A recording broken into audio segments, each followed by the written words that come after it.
시간 28일 프리프레스 저널이 보한 엘리베이터 CCTV에 엘리베이터에 갇힌 어린 소년의 모습이 화제인데요. 영상 속 아이는 겁에 질린 채 주님 문을 열어주세요. 조금 무섭지만 주님이 저와 함께 계신 걸 알아요 라고 속삭입니다.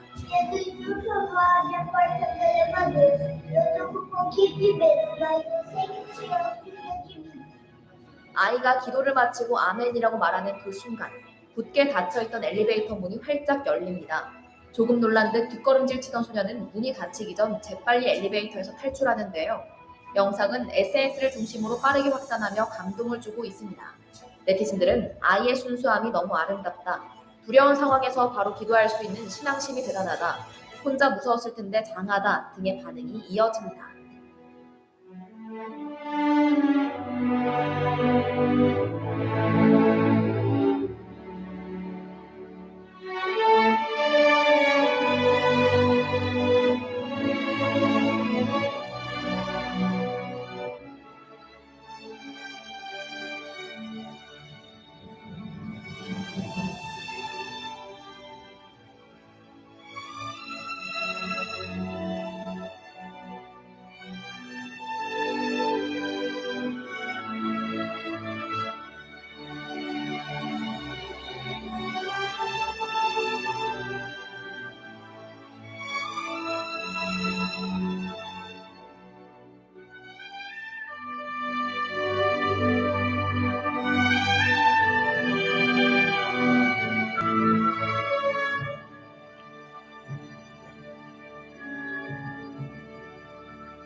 네, 할렐루야. 우리 서로 인사합니다. 사랑합니다. 축복합니다. 사랑합니다. 축복합니다. 다시 한번 오늘 잘 오셨습니다. 오늘 잘 오셨습니다. 감사합니다. 한 주간 이렇게 또 만남이 반갑고 또 우리에게도 힘이 나고 또 서로가 또 도전하고 또 은혜 충만한 시간들이 될 줄로 믿습니다. 오늘은 함께 봉독한 말씀을 통해서 주님이 강림하실 때 이런 말씀으로 은혜 충만한 시간이 되길 바랍니다. 예수님께서는 우리에게 두 번 오시게 되는데 첫 번째 오실 때가 초림, 어린 아이 예수로 오신 그 예수님을 초림이라고, 그 다음에 우리의 구원 사역을 다 마치시고 하늘로 올라가셔서 다시 재림, 두 번째 오신 그 주님이 오늘 설교 말씀 제목에 주님이 강림하실 때, 이런 제목이에요. 이럴 때 우리는 어떻게 해야 될까? 어떤 믿음을 가져야 될까? 그런 생각을 하면서 이 설교 말씀을 준비했고, 우리 성도들도 짧은 시간이지만은 도전과 은혜를 받으시고 믿음의 지혜가 있기를 주의 이름으로 축원합니다. 연세 많이 든 할머니 한 분이 나는 이 세상에 미련이 없어. 하늘나라에 빨리 갔으면 좋겠다. 이렇게 할머니가 얘기를 합니다. 그래서 옆에 계신 할머니는 아니 왜 죽긴 왜 죽어? 이렇게 살기 좋은 세상에 오래오래 살다가 죽어야지. 두 가지의 생각이 다르죠. 공감이 되는 말씀이 우리에게도 이 대화 속에 성도의 마음이 난 담겨 있다고 생각합니다. 그런데 우리는 중요한 건 뭐냐면 하나님의 자녀지 않습니까? 할렐루야. 우리는 하나님의 자녀다. 하나님의 자녀는 영원토록 살아야 하는 땅이 따로 있습니다. 그래서 여러분 성도는 이 땅에 살면서도 영원히 살아야 하는 우리의 땅, 하나님 나라를 기대하고 바라보고 사모하며 살아가는 것이 성도의 가장 본질적인 믿음의 지혜인 줄로 저는 믿습니다. 여러분, 예수님은 우리를 위해 죽으시고 부활하신 예수님은 다시 하나님 나라로 가시면서 내가 너와 함께 살겠다. 가서 너희 처소를 예비하면 그때 내가 너희를 부르러 내려오는 것이 바로 주님이 강림하실 때 우리를 불러오는 것입니다. 그렇기 때문에 이 사건을 재림이라고 말하는데 성경에 보면 신약에서만 주님의 재림을 318번을 얘기했다고 기록이 나와 있는 것입니다. 여기 그중에 본문인 데살로니가 전서에 보면 얘기가 많이 기록되어 있어요. 이 데살로니가 교회가 어떻게 생겨진 거냐? 바로 사도행전 17장의 말씀 보면 바울이 2차 선교 여행을 갈 때 그때 그 지역에서 복음을 많이 전해가지고 교회가 세워졌는데, 교회가 세워진 만큼 엄청난 사람들이 핍박을 하고 포경을 하고 더 이상 바울이 거할 수 없는 그런 유경에 처했을 때 할 수 없이 다시 다른 지역으로 옮겨가게 되는데, 그 다음에 누가 거기 들어가냐?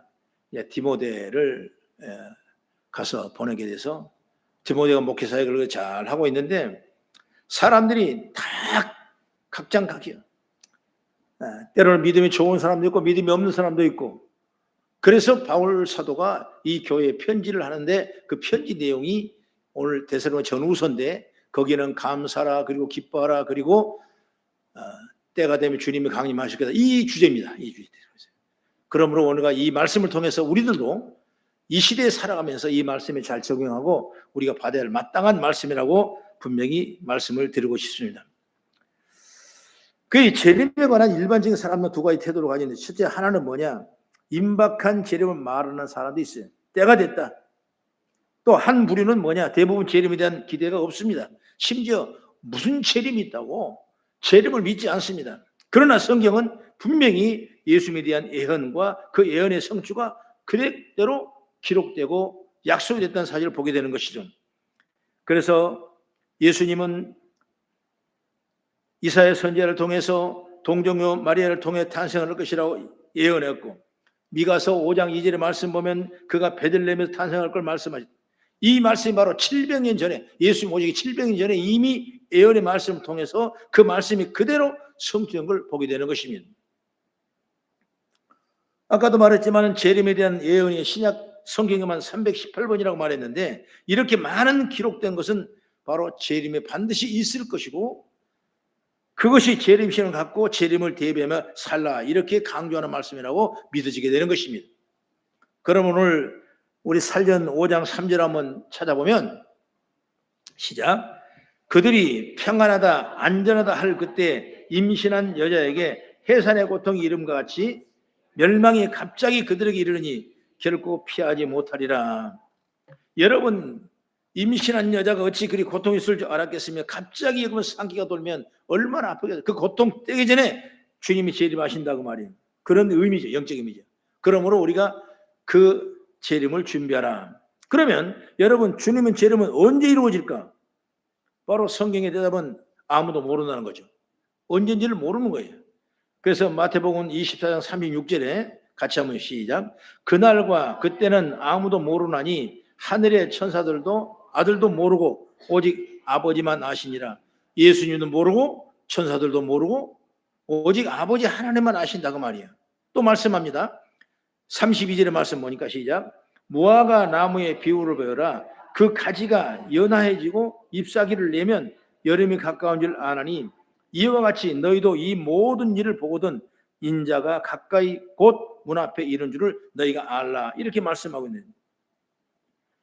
여러분, 그러니까 예수님은 재림하기 직전에 여러 가지 징조가 있다고 말씀했고, 그 말씀이 마태복음 24장에 다 나와 있어요.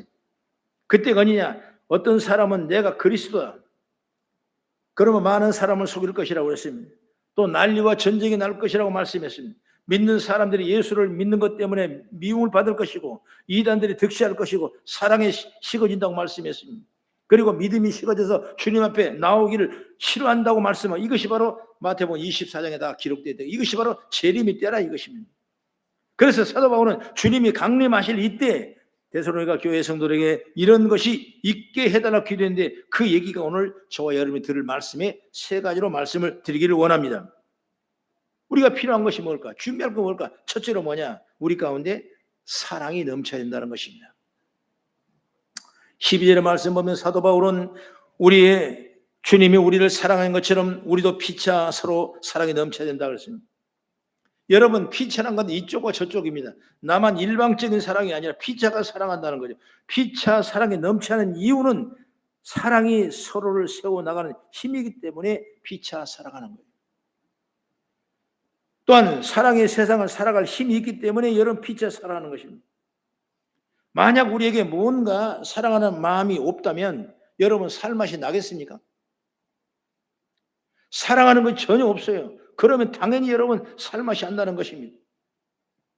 여러분 하물며 돈이라도 사랑해야 소망이 생기는 거죠. 명예라도 사랑해야 소망이 생기는 거죠. 여러분 동물이라도 사랑하면 살맛이 나지 않습니까? 여러분 그것을 의지하게 되면 거기에 소망을 걸게 되는 것입니다. 그런데 문제는 뭐냐? 대부분의 사람들이 살아가는 것이 자기 중심적이라고 말이에요. 자기 자신이. 그래서 성경은 이것을 바로 말세에 일어날 징조라고 말씀하고 있는 것입니다.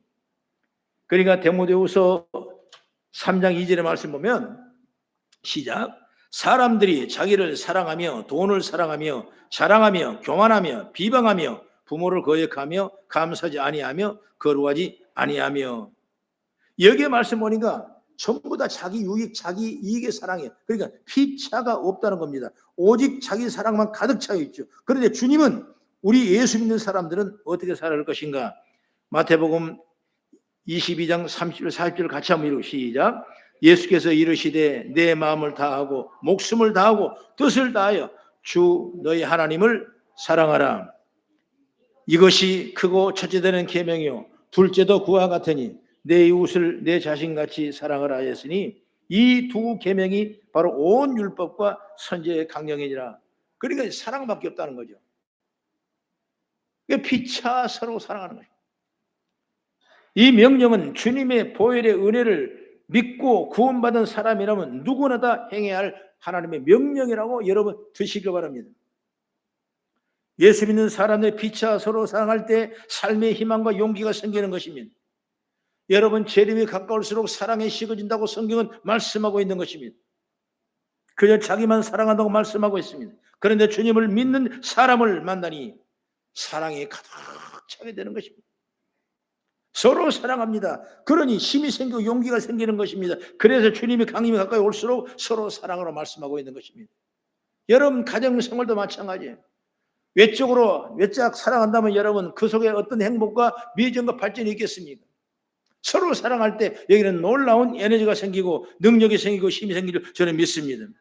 그래서 베드로전서 4장 8절의 말씀 보면 무엇보다도 뜨겁게 서로 사랑할지니 사랑은 허다한 죄도 덮는다 말씀하고 있는 것입니다. 적당히가 아니죠. 뜨겁게. 뜨겁게는 자신의 것을 주는 것, 여러분 희생을 하는 것, 그것을 뜨겁게라고 표현할 수 있는 것입니다. 여러분 주님의 강림이 가까울수록 여러분 세상은 정이 떨어지고 무자비하고 찬연합니다. 비난과 비판이 가득합니다. 이런 시대에 우리는 진심으로 서로를 사랑해야 되는 것입니다. 그러면 교회 오면 기쁨이 생기고 여러분 교회 오면 감사가 생기고 서로 믿음이 생기고 힘이 생기고 여러분 교회를 다녀가면 용기가 생기고 교회를 오면 살맛이 나게 되고 그래서 서로에게 힘이 되어주는 것입니다. 그런 성도가 주님의 강림을 바라보며 나아가는 신앙의 자신을 저는 믿습니다.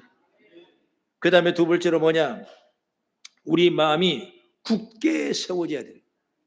13절의 말씀 보니까 너희 마음을 굳건하게 하고 그랬어요. 굳건하게 하고. 왜 마음을 굳건하게 해주실까? 바로 주님의 강림에 가까울수록 우리들의 마음이 흔드는 것들이 너무 많기 때문에 그런 것입니다. 여러분 갈수록 믿음이 떨어지는 것입니다.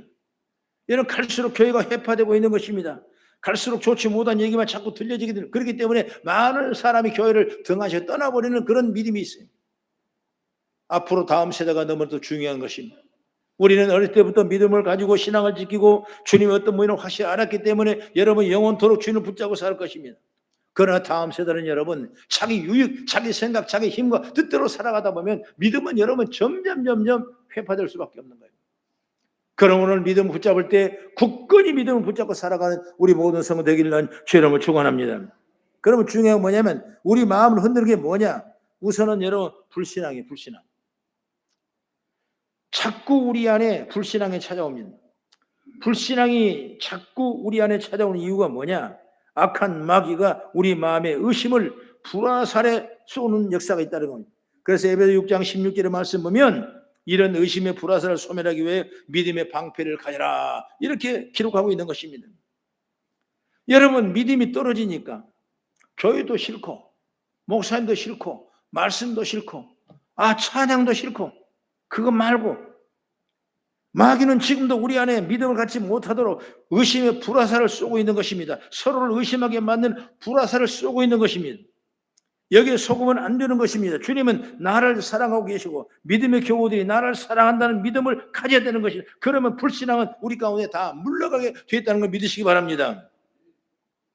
그리고 또 하나는 뭐냐면 우리의 이기심이란 게 있어요. 이기심은 나만 잘되고 남을 전혀 사랑하지 않는 마음이에요. 이것이 욕심 중에 으뜸이라고 말하고 있는 것입니다. 여러분, 성경은 항상 우리에게 욕심을 경계하라고 말씀하고, 욕심이 우리를 망하게 하기 때문에 그런. 그래서 야고보서 1장 15절에 말씀 보면 욕심이 죄를 낳고 죄가 장성한즉 사망에 이른다고 성경은 말씀하고 있는 것입니다. 여러분, 그 욕심 때문에 아담이 무너졌습니다. 아브라함도 욕심 때문에 무너졌습니다. 솔로몬도 욕심 때문에 무너졌습니다.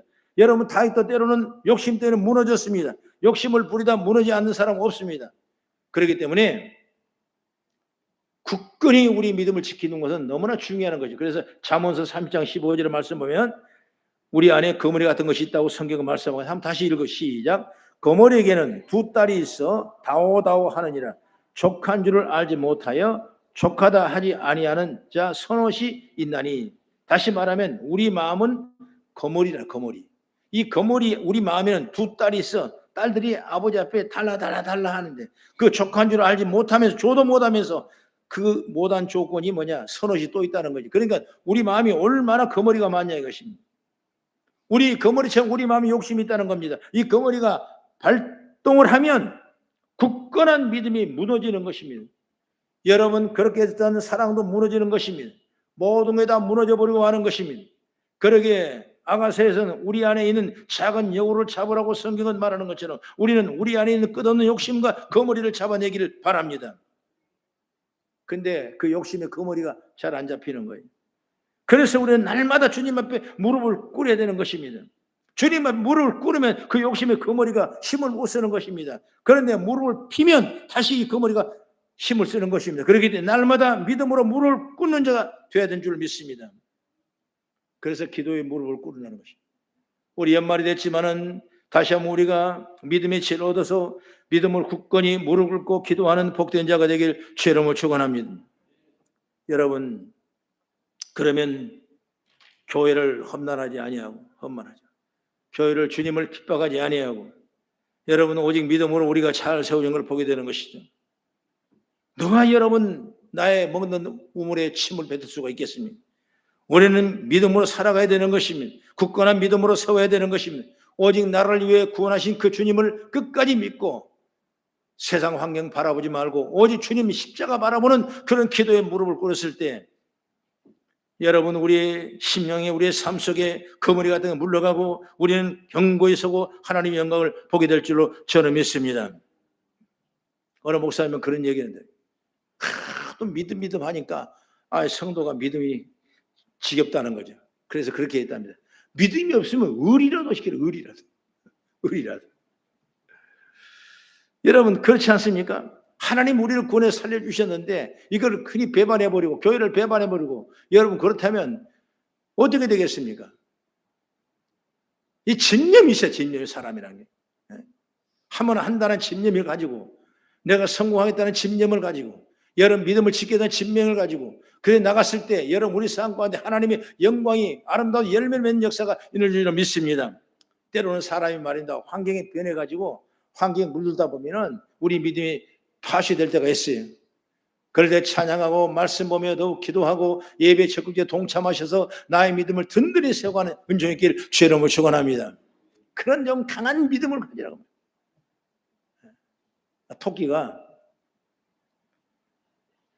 약국에 가면 좋은 곳이 많다고 그러니까 약국에 가서 약사한테 약사님 당근 하나 주세요. 그러니까 약사님이 야 이놈아 무슨 당근이 약국에서 파냐 이놈 저렇게 아니 분명히 약국에 가면 좋은 거 있다고 그러는데 그 다음에 또 가서 약사님 당근 주세요. 없어요 이러면 이제 오지마 없어. 그래도 또 갔답니다. 약사님 당근 주세요. 그러니까 너 진짜 죽을래? 귀때기를 가위로 잘라버리라니까 저리 가 이놈. 그러니까 토끼가 또 나왔어요. 아무리 이상해도 그 다음날 가서 그랬답니다. 약사님 가위 있어요. 그러니까 야마 이 가위를 약국에서 어떻게 파냐 이놈아. 그러니까 그럼 당근 주세요 그러더랍니다. 여러분 그렇게 집념을 가지는 그 하나의 예화인데 우리가 믿음으로 살아가는 그런 믿음이 좀 있어야 돼요. 그냥 뜨거우면 피하고 더우면 피하고 추우면 피하고 이리 피하고 저리 피하다는 우리는 아무것도 할 수 없어요. 하나님께서는 우리가 정말 주님이 강림하실 때 우리 믿음을 보실 텐데 굳건한 믿음을 보시는 거예요. 여러분 세상에 빠지지 말고 날마다 주를 찬양하며 예배하며 승리하는 우리 모든 성도에서 영원한 멸류관을 받는 아름다운 축복의 통로가 열기난 주의 이름으로 축원합니다. 그 다음에 세 번째 뭐냐? 거룩하고 흠이 없어야 된다. 13절의 말씀 보면 우리가 주님이 강림하실 때 아버지 앞에서 거룩함이 흠 없기를 원한다. 이렇게 기록하고 있지 않습니까? 우리가 거룩해야 하는 가장 중요한 이유가 뭐냐? 우리가 하나님의 자녀이기 때문에 여러분 거룩하는 것입니다. 거룩이란 건 뭐냐? 여러분 구별되는 거예요. 구별되는 거예요. 세상과 교회를 구별해 놓으면 그 거룩이. 그럼 우리는 날마다 세상의 사람이 아니에요. 여러분 세상에서 살더라도 우리는 하나님의 사람으로서 거룩한 믿음의 지혜가 열리기를 축복합니다. 여러분 하나님은 그리스도 안에서 하늘에 속한 온갖 신령한 복을 우리에게 주시기 위해서 우리를 거룩하게 만드셨다고 말이에요. 여러분 하나님께서 주신 신령한 복 중에 복은 뭐냐? 바로 우리가 하나님의 자녀가 되는 복 아니겠냐고 말이에요. 여러분 죄인이 어떻게 여러분 하나님의 자녀가 될 수 있습니까? 눈만 뜨면 마음으로 생각으로 눈으로 귀로 온갖 죄를 짓고 들어오는데 어떻게 여러분 거룩한 하나님의 자녀로 될 수가 있겠습니까? 하나님께서 그러나 예수 그리스도를 이 땅에 보내주셔서 우리 죄를 사하시고 주셨기 때문에 여러분 예수 믿는 사람들 값없이 의롭다함을 얻은 줄 믿습니다. 로마 3장 보면 모든 사람은 다 죄를 범하였음에 하나님의 영광에 이르지 못하나니 그러면서 마지막에 예수를 믿는 자는 의롭게 하심을 믿는 자로다. 이렇게 성경은 말씀하고 있는 것입니다. 여러분 우리가 거룩해야 할 이유는 분명합니다. 하나님은 우리를 당신의 자녀로 부르신 그 하나님이 거룩하실 때 우리는 거룩하는 것입니다. 그러니 우리는 하나님의 자녀답게 거룩해야 하는 것입니다. 이 사실을 아는 베드로 사도는 베드로서 1장 15절에 오직 너희를 부르신 거룩한 이처럼 너희도 모든 행실에 거룩한 자가 되라 이렇게 기록하고 있습니다. 그래서 우리는 거룩하신 하나님의 자녀답게 거룩과 죄를 구별하도록 깨어 있어야 된다. 영적인 무디면 여러분 죄가 들어와도 죄 가운데 머물러 있게 되는 것입니다. 그러니 우리는 하나님의 자녀, 우리는 죄를 분별하고 단절하는 그런 영적인 민감성을 가진 죄가 있기를 축복합니다. 베드로 사도는 우리에게 고린도후서 7장 1절에 기록하게 말씀하고 있습니다. 그런즉 시작 그런즉 사랑하는 자들아 이 약속을 가진 우리는 하나님을 두려워하는 가운데 거룩함을 온전히 이루어 영과 영의 온갖 더러운 것에서 자신을 깨끗하게 하라 이렇게 기록하고 있습니다. 여러분 레위기 10장 10절에도 하나님은 제상을 세우면서 거룩된 속된 것 그리고 부정하고 정한 것을 분별하도록 그리고 가르치도록 하라고 성경은 말씀하고 있습니다. 하나님의 자녀에게 주시는 말씀은 구약이나 신약이나 똑같습니다. 지금 이 시대에 우리에게 요구하시는 것 역시 다르지 않습니다. 하나님의 자녀답게 우리의 말씀에 있는 그대로 거룩하고 속된 걸 분별하며 부정하고 정한 것을 분별하며 흠없이 거룩한 삶을 사는 것이 우리의 삶의 본질이고 여러분 주님이 강림하실 때 우리가 믿을 믿음인 줄 저는 믿습니다. 우리는 사실 많은 흠을 가지고 있죠. 누구도 마찬가지예요. 늘 죄를 지어 죄가 가득한 죄덩어리가 바로 우리는. 그럼 어떻게 될까요?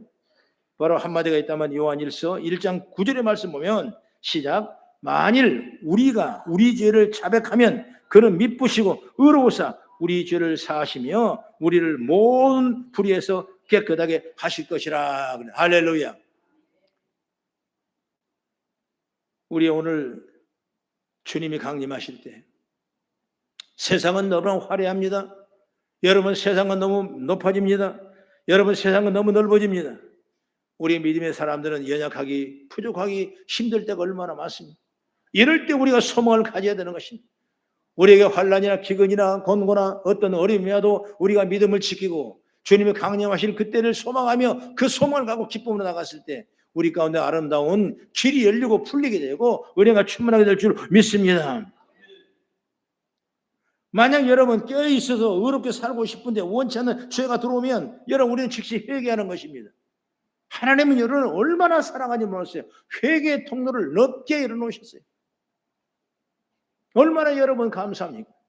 그러면 여러분 날마다 무릎 꿇고 회개하는 복된 자가, 그러면 주님은 우리를 죄를 씻어주셔서 다시 의롭게 할 수 있는 힘을 얻게 된 줄 저는 믿습니다. 우리는 주님이 강림하실 때가 언제인지 모르는 것입니다. 그러나 우리는 소망하며 기다릴 수 있어야 돼요. 언제 일어날지 모른다고 나태해서는 안 되는 것입니다. 아무리 신령해도 알 수는 없어요. 그러니 주님이 제시한 날까지 가까운 것만 사시는 것입니다. 여러분, 우리는 내 개인 또 교회 모든 우리 공동체가 날마다 주님의 강림하심을 소망하며 기다리며 믿음의 지혜를 잘 받아서 오직 주님만 바라보고 나가는 그런 복된 믿음의 자가 우리 성도 다 되기를 나는 주의 이름으로 축원합니다. 기도하겠습니다. 아버지 하나님, 주님 앞에 설 때 거룩과 흠없는 우리를 사용하여 주시옵소서. 주님이 강림하실 때를 기다리며 소망하며 나아가는 우리가 되게 복 내려 주시옵소서. 예수 이름으로 축복하고 기도리옵나이다. 아멘. 우리 찬송가 229장 찬양하며 성찬을 준비하겠습니다.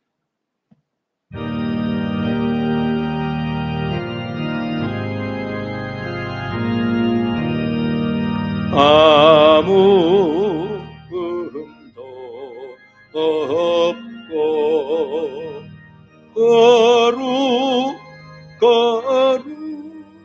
거룩하신 주 하나님 어린 양이 주께 하겠네. 이 시간 성찬하는 시간입니다. 우리 성경 말씀은 고린도서 11장 23절부터 26절까지 함께 봉독하겠습니다. 시작. 내가 너에게 전한 것은 주께 받은 것이니 곧 주 예수께서 잡히시던 밤에 떡을 가지사 축사하시고 떼어 이르시되 이것은 너희를 위하는 내 몸이니 이것을 행하여 나를 마실 때마다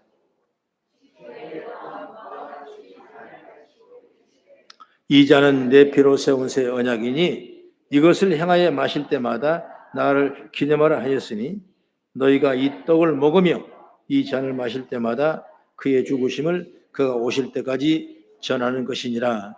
아멘. 주님의 강림하신 대강제를 맞이하며 성찬을 하는 귀한 의미가 오늘 복된 시간이라고 생각합니다. 매월 첫 주마다 성찬하는데 오늘 다시 한번 성찬에 또 새로운 의미를 부여하는 시간이 되기를 바랍니다. 성찬은 뭐냐? 예수님의 희생을 기념하는 시간이 바로 성찬입니다. 성찬식은 무엇보다도 예수님의 희생을 기억하는 시간이고, 그래서 빵과 포도주는 예수님의 몸과 피를 상징하고, 이 빵과 잔을 나누는 행위는 우리를 위한 예수님의 사랑과 헌신을 되새기는 시간이 되게 되는 것입니다. 그러므로 예수님께서 우리를 위해 자신의 몸과 피를 내주셨고, 성찬을 통해 우리는 그분의 희생을 깊이 마음에 새기게 하는 것이 성찬의 가장 본질적인 의미라고 생각이 되는 것입니다. 두 번째는 뭐냐? 주님께 속하는 것입니다. 여러분, 기독교는 뭐니 해도 그리스도를 먹고 마시면서 그리스도께 속하는 것이다. 이렇게 성경은 요약하고 있는 것입니다. 그래서 주님은 이 말씀도 나와 너와 더불어 먹고 산다. 이렇게 말씀했고, 나는 포도나무 너희는 가지고 붙어 있으면 많은 열매 맺을 것인데, 이게 연합에 말씀하는 거죠. 오늘 신앙이 연합이 뭐냐? 교회라는 걸 말씀하십니다. 여러분, 예수를 통해서 우리에게 연합할 수 있는 놀라운 축복의 통로는 뭐냐? 바로 교회. 교회를 부정해버리면 여러분, 예수와 우리는 아무 상관이 없는 것입니다. 예수는 분명히 내 몸에 핏값을 세운 교회가 바로 교회라고 그랬어요. 그러므로 그 핏값으로 세워진 교회에 우리 연합하는 것은 성찬을 통해 이루어지는 놀라운 축복의 공동체를 다시 한번 확신하고 믿는 은혜인 줄 믿으시기 바랍니다. 그래서 한 피 한 몸 받을 은혜가 축복이 바로 뭐냐? 바로 성찬이지. 그런 성찬의 소망을 가지고 믿음의 지혜를 얻어가는 우리 성도가 다 되기를 축복합니다. 그 다음에 세 번째는 뭐냐? 바로 주님의 제 이름을 기다리는 신앙의 고백이에요. 우리가 지금 주의 강림하실 때 주님을 기다리고 있죠. 이때 우리가 받을 말씀의 축복은 뭐냐? 바로 성찬의식입니다. 성찬식은 예수님의 제 이름을 고대하는 신앙의 고백이다. 고린도전서 11장 26절의 말씀 아까 했죠. 주께서 오실 때까지 이 떡을 먹으며 잔을 마실 때마다 주의 죽으심을 전하는 것이니라. 이 말씀은 성찬식을 통해서 예수님이 다시 오실 날을 기대하고 소망하고 마음을 표현하는 의미를 담고 있다 그 말이에요. 그렇기 때문에 성찬은 그냥 매번 의식적인 행사가 아니라 주님의 은혜를 바라보며 주님의 강림하심을 믿고 내 소망을 가지고 주님과 연합하며 온전히 신앙으로 살아간다. 이 엄청난 신앙의 믿음이 바로 성찬 예식입니다. 오늘 그 성찬 예식을 통해서 우리가 받은 축복이 얼마나 큽니까? 하나님의 자녀란 걸 확실히 믿지 않습니까? 내 모든 육신과 고통과 질고를 다 물러가지 않습니까? 여러분 예수의 나와 함께 하시기 때문에 힘이 나고 용기가 나고 능력이 생기지 않습니까? 그러므로 성찬을 통해 다시 한번 여러분의 신앙이 돈독하게 세우셔서 하나님 나라를 개척하는 은혜와 축복이 있기를 난 주의 이름으로 축원합니다. 기도하겠습니다. 아버지 하나님 감사합니다. 은혜 가운데 우리를 지켜주시고 복되게 하시고 성전에 큰 기쁨을 얻도록 축복해 주시옵소서. 예수 이름으로 기도드립나이다. 아멘. 2절 부르시면 성찬하겠습니다.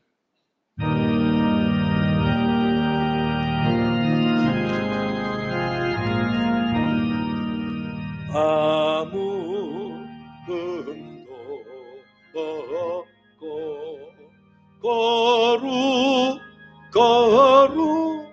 거룩하신 주는 나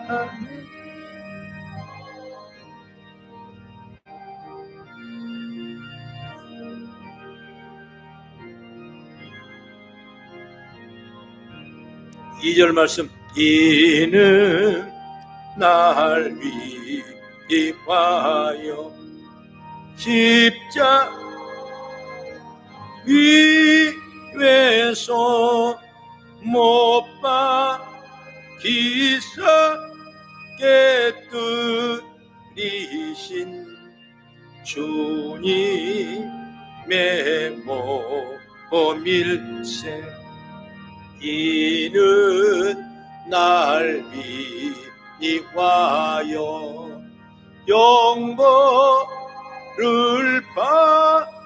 받으사 주가 신이 대신 흘린 주의 보혈일세 이는 주가 지금 나에게 주시는 영생 아는 양식이요 마시는 잔일세 심히 사모하는 떠나셨던 주님 속히 세상 다시 올 때 안가이